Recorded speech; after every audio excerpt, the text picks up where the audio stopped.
Garry McDonald, thanks for joining 7:30 South Australia. Thank you, Paul, for having me.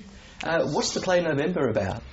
God, I love these sort of interviews because it makes me concentrate, get it into perspective.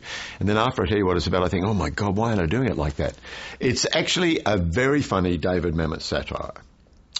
And if you've seen Wag the Dog, the film Wag the Dog with Dustin Hoffman and Robert De Niro, and it's really sharp.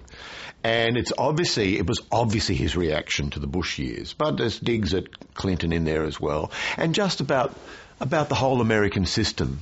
So much power, so much sacredness is given to this man in this position. And basically, he describes him as a man in a suit.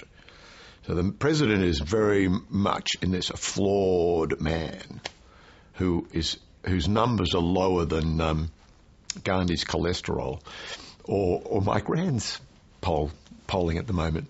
Very, very low. And he's not going to get re-elected. And he wants to leave office with a bit of money in his kick. It's very, very funny. And quite heated in its language, which is typical Mamet as well. What style of humour is it? What style? It's interesting, it changes a little bit, and near the end it becomes extremely like a farce in the last 10 minutes. Really changes style. But earlier on, it's a satire, obviously. And someone described it as a one-man show with some interruptions. It's a huge role. 4-page speeches. Great cast. Great cast.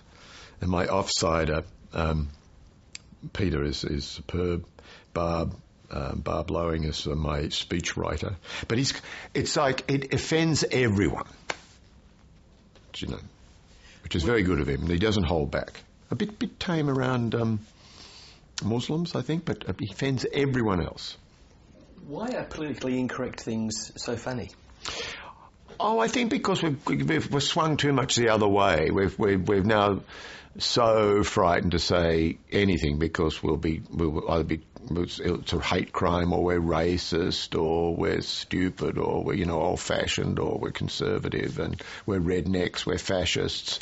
You can't actually have people, well, especially in this country, people don't seem to have discussions much. It's always ends up as a name calling. I thought Insiders was quite interesting on Sunday, that things were being said that people haven't said for a long time about problems that we're trying to deal with. And even I won't say what they are. Yeah, so where did that question, what was that question again? Well, it was about why are politically incorrect things funny, and I'll just actually... Well, I guess they're funny because they're taboo. Anything that's taboo is always funny. I remember someone saying to me years ago, they were doing a doco on vaudeville to video or something, and they said about political correctness, they felt it had gone too far, and they didn't like political correctness. And I said, well, no, I think it's been good. I think we needed to have that. It was we were just getting cheap laughs by demeaning people, and it's just not on.